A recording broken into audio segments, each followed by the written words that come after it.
بسم الله الرحمن الرحيم.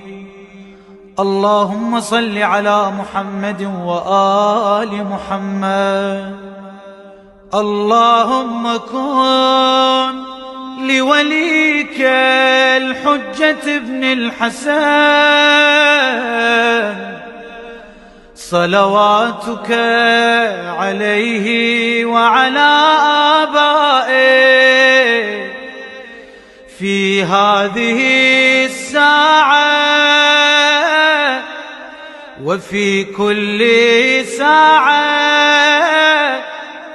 وليا وحافظا وقائدا وناصرا ودليلا وعينا،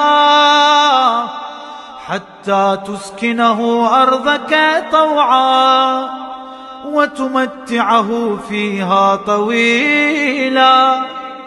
يا مدبر الأمور، يا باعث من في القبور، يا مجري البحور،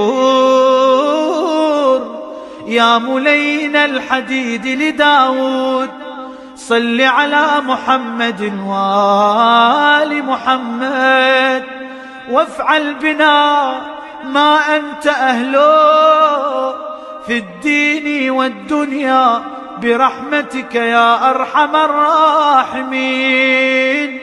وصلى الله على محمد وآل